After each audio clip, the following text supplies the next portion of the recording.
The garden had always been Gerald Hoff's excuse to avoid his wife's book club. Every Saturday morning, while Miriam entertained 3 other women who dissected novels, Gerald pulled on his rubber boots and disappeared into the narrow strip of earth behind their semi-detached in Harrogate.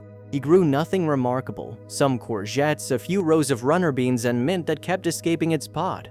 But the digging itself was the point. The resistance of clay soil, the clean smell of turned earth, and the satisfying thud of the spade. It was the 3rd Saturday of October when the spade hit something that wasn't a stone. Gerald had learned to distinguish the sounds, the flat crack of flint, the dull thud of a buried root, the hollow clunk of an old clay pipe. This was none of those. It was a bright, almost musical ring that traveled up the handle into his palms, and it stopped him completely. He crouched and worked the soil away with his fingers the way he'd seen archaeologists do it on television. 6 inches down, the dirt gave up a small oval object, dark with tarnish and compacted earth, hung on what appeared to be a chain so fine he nearly mistook it for a root filament. He wiped it on his trousers, held it up to the gray October light, and felt the first strange shiver of something he couldn't yet name.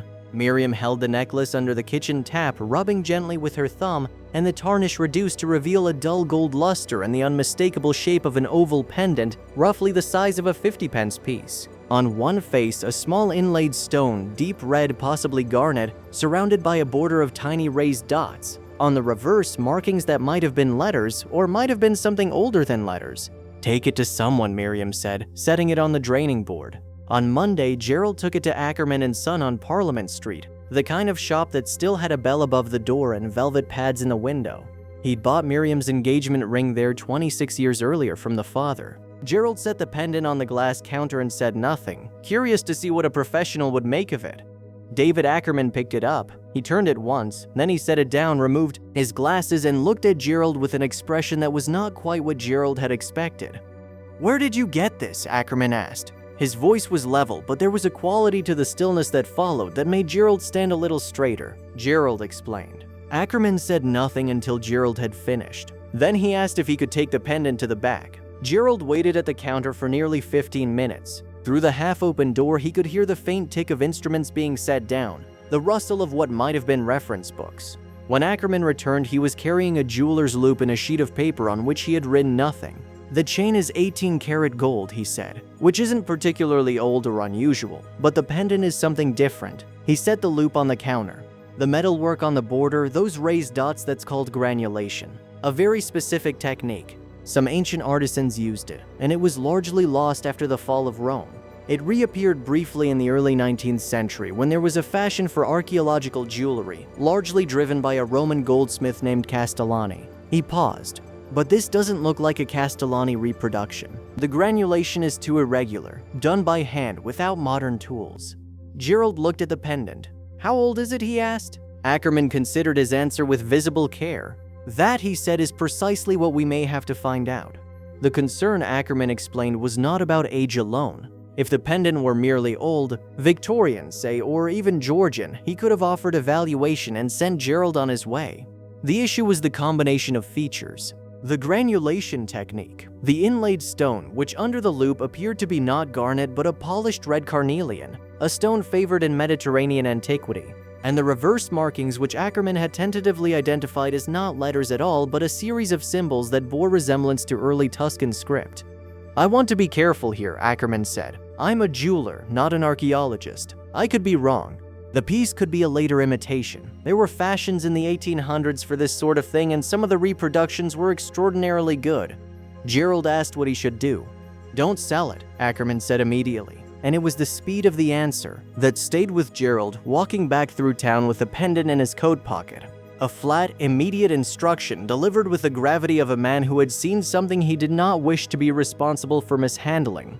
Gerald was not a man who read significance into things. He had spent 30 years as a civil engineer. He believed in observable data, calculations, and the dull reliability of facts. But that evening, sitting at the kitchen table with the pendant under Miriam's reading lamp, he found himself affected by it in a way he couldn't rationalize. The craftsmanship was, even to his untrained eye, extraordinary. He'd looked up Castellani after leaving Ackerman's, and the reproduction jewelry from that period had a certain self-consciousness to it, the slightly too perfect quality of work made to impress. This was something else. It had an unguardedness, as if it had been made not to demonstrate skill, but simply because the maker knew no other way to work.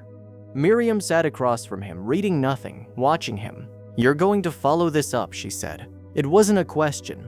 Gerald contacted the Yorkshire Museum the next morning.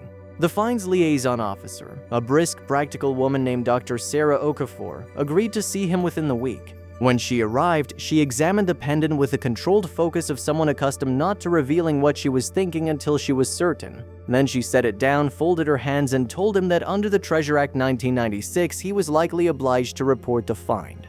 "Why likely?" Gerald asked.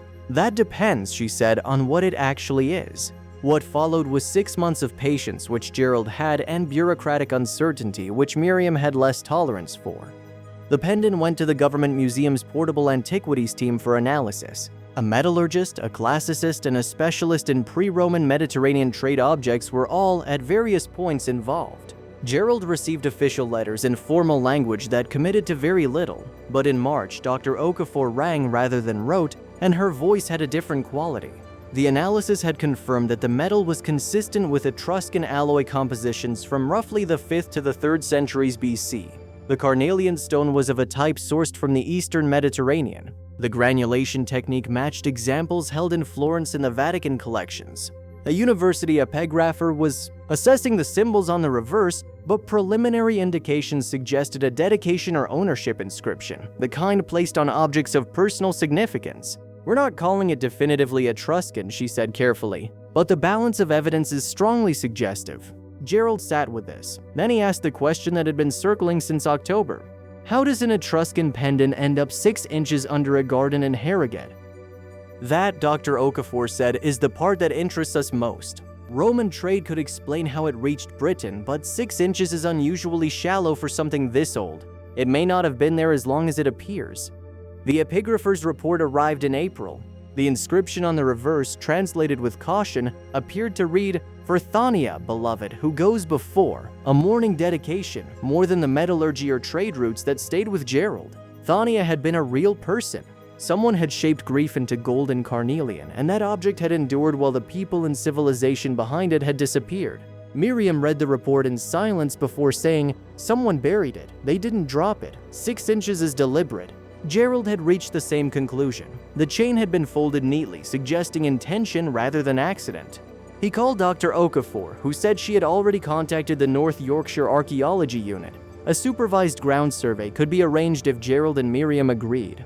Miriam said yes immediately. The survey took place over 2 weekends in June. A careful team used ground-penetrating radar while Gerald watched from the kitchen window. On the second afternoon, they detected a circular area of disturbed soil about 2 meters across beneath the back of the garden. It might have been natural, or it might indicate a deliberate burial. "What do we do now?" Gerald asked. "Now," the team leader replied, "it becomes an excavation." The necessary permissions took until October, almost exactly a year after Gerald had uncovered the pendant. Archaeologists excavated the site layer by layer, carefully sieving every load of soil. After 3 days without results, the lead archaeologist found something. 5 objects lay together. There was a small intact black ceramic vessel identified as Etruscan ware, a corroded bronze mirror decorated with 2 women at a loom, 2 turquoise blue beads linked to Egyptian trade, and a carved bone pin. No human remains were discovered. "It's a deposit," the archaeologist explained. Later, the Etruscans and neighboring cultures sometimes buried meaningful objects at boundaries, graves, or other significant places. Sometimes the objects themselves served as the memorial.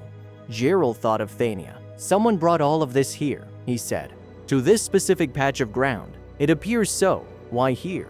She met his eyes. "We don't know. We may never know. But someone chose this place deliberately." The inquest under the Treasure Act concluded the following spring.